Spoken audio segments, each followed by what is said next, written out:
నా ప్రాణానికి ప్రాణమైన తెలుగు ప్రేక్షక దేవుళ్ళందరికీ నమస్కారం.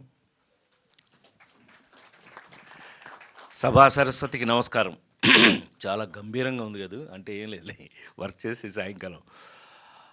ఇవాళ నేను ఇక్కడ ఉండడానికి కారణం, జనరల్గా మీరు నన్ను ఫంక్షన్లో నేను వచ్చేసి నేను 46 ఏళ్ళ నుంచి పనిచేస్తాను, అందుకని సీనియర్ అలాంటి నన్ను ఎప్పుడు చూసుంటారు మీరు. ఇవాళ నేను ఇక్కడ ఉండడానికి కారణం ఏంటంటే, మా గీత స్పెషల్ యాంకర్ గారికి ఎప్పుడు తెలుసు. సో ఎప్పుడైనా వచ్చాము అని అంటే అది డెఫినెట్గా ఏదో ఒక ఇంట్రెస్టింగ్ థింగ్ అని అర్థం. అయితే ఇవాళ నేను ఇక్కడ ఉండడానికి, మీ అందరి ముందు ఉండడానికి కలియుగం పట్టణంలో, అలా చెప్పాలి దాన్ని, అంతేనా రమాకాంత్? కరెక్ట్గా కలియుగం పట్టణంలో కొంచెం అర్థం చేసుకుని నటించే నటుల్లో నేను ఒకళ్ళండి, అందుకని. సో ఇవాళ నేను ఇక్కడ ఉండడానికి కారణం రమాకాంత్ కాదు, విశ్వ. రారా ఇట్రా. మీరు గాడ్ బ్లెస్ యూ. మీరు ఒక చిన్న నీలకంఠ ఏమనుకోద్దు, గుర్తు చేస్తా. ఆ నలుగురు సినిమా ఏందాము రావు, గుర్తుందా? ఆ నలుగురు సినిమా మీ అందరికి గుర్తుండే ఉంటుంది. ఆ సినిమాలో ఒక పత్రికా సంపాదకుడిగా నటించిన నేను ఆ సినిమాలో ఆ ఉద్యోగం పోయిన తర్వాత ఏం చేయాలో తెలియక, అంటే నాకు అత్యధిక సీరియస్ సినిమాలో కూడా నవ్వించే సావు నాకే, వేరే ఎవరికి ఉండదు. ఆ సినిమాలో అప్పడాలు అమ్ముకుంటుంటే ఈడి మొఖానికి పత్రికాధిపతి అయితే పత్రికా సంపాదకుడు అయితే అయి ఉంటాడేమో, కానీ అప్పడాలు అమ్మటం సెపరేట్ టాలెంట్ కదా. వీడికి రోడ్డు మీద గురువు దొరుకుతాడు, వాడే వీడు. వాడెంత ఎన్నేళ్ళతో నీకు అప్పుడు 6 ఏళ్ళ కుర్రాడు గురువు అని అలా క్యారెక్టర్. సరే మా చంద్రసిద్ధార్థ వాళ్ళు వచ్చి, అన్నయ్య ఇదిగో వీడు ఎవడయ్యా అంటే మా మేనేజర్ గారి కొడుకు, ఎవడ బయటోడు కూడా కాదు కానండి, ఈజ్ ఎ బాధ్యత. సరే అయితే మా పర్సనల్ మేనేజరు వీళ్ళ నాన్న. సరే అని చెప్పి పిలిచి వీడికి లాగు వేసి చొక్కా ఇప్పించేసి తలకి గుడ్డ కట్టించి, అంటే ఇంట్రెస్ట్ అండి నాకు కొంచెం ఇలాంటి సర్దాలు. ఎడ్యుకేటెడ్ యాక్టర్, నేను చదువుకున్న నటుడిని కాబట్టి నాతో కొంచెం బాధ్యతలు, జంజాల్ గారి దగ్గర నుంచి అందరూ, అవును నాకు బాధ్యతలు కొన్ని పెడతారు. ఇప్పుడు అహనా పెళ్ళంట్లో బ్రహ్మానందం గారికి అరగుండు కొట్టించిన ఇవన్నీ కొంచెం నాకు బాధ్యతలు కొన్ని సినిమా చేసేటప్పుడు నేను ఆ బాధ్యతలు తీసుకుంటాను. ఆ బాధ్యతల్లో వీడిని తయారు చేశా.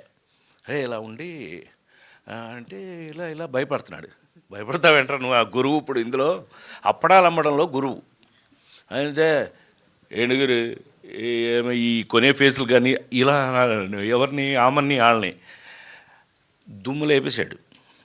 చెప్పడం చేసేయటం చాలా నేను అనుకోని విధంగా మేము ఏమైతే చెప్పామో అది వెంటనే చేసేసాడు ఆ వయసులోనే. సో ఎంతో సంతోషంగా మీకు గుర్తు చేయడం జరిగింది. ఈవేళ అదే విశ్వ పెరిగి ఒక హీరోగా ఈ సినిమాలో యాక్ట్ చేస్తూ, దట్టు టీజర్ చూశాక, లేదు కొంత కథ యాంగిల్ తెలిసాక డెఫినెట్గా రమాకాంత్ ఒక కొత్త యాంగిల్ తీసుకుని ఉంటారు అని నేను అనుకుంటున్నాను. 100% అది టైటిల్లోనే తెలిసిపోతుంది. కలియుగం పట్టణంలో, విలేజ్లో ఎలా ఉంటే అది వేరేగా ఉంటుంది. సో ఇది పట్టణంలో, ఆ విధంగా తీసుకుంటే డెఫినెట్గా ఇది ఇంట్రెస్టింగ్గా ఉంటుంది అని నాకు అనిపించి, నాకు అటాచ్మెంట్ మా పర్సనల్ మనుషులే.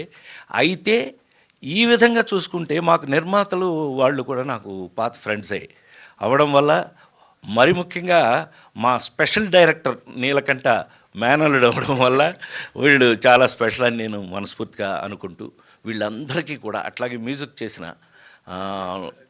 మిస్టర్ అజయ్, పద్యం పడతావా? తెలుసుగా మనం అంతా పద్యం గళ్ళం అని. చాలా సంతోషం, మ్యూజిక్ చాలా స్పెషల్గా ఉంటుందని మనస్ఫూర్తిగా కోరుకుంటూ, ఇవాళ నేను అంటే మరి ఎక్కువగా మాట్లాడకుండా 22వ తారీఖు రిలీజ్ అవుతున్నటువంటి కలియుగం పట్టణంలో సినిమా రిలీజ్ అయ్యి, ఇవాళ అదృష్టం ఏంటయ్యా అంటే 46 సంవత్సరాల తర్వాత నేను ఇంకా సినిమాల్లో పనిచేయడం వల్ల, ఎక్కువగా పనిచేయడం వల్ల, చాలామంది కన్నా ఎక్కువగా పనిచేస్తున్నాను నేను.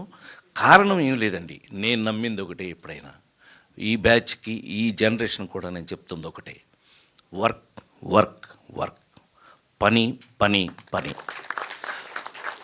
మనం బాగా పనిచేస్తే, సిన్సియర్గా పనిచేస్తే పని మనని వెతుక్కుంటూ వస్తుంది అని నమ్మిన అతి చిన్న వాళ్ళలో నేను ఒకటి. సో అందుకని ఇలాంటి సినిమాలు ఎంతో కష్టపడితే కానీ ఇవాళ, ఎందుకని ఒక పక్క మనం చూస్తున్నాం వందల కోట్లతో సినిమాలు ఇవాళ తీయటం జరుగుతుంది. నేనే ప్రాజెక్ట్ కేలో కూడా నేనే యాక్ట్ చేస్తున్నా, రైట్. ఓ పక్కన మీరు చూసే ఉంటారు, మహేష్ బాబు దగ్గర నుంచి అందరితోనూ కలిసి యాక్ట్ చేస్తున్నాను. రేపు విశ్వాతో కూడా కలిపి యాక్ట్ చేసే అవకాశం రావచ్చు నాకు కూడా.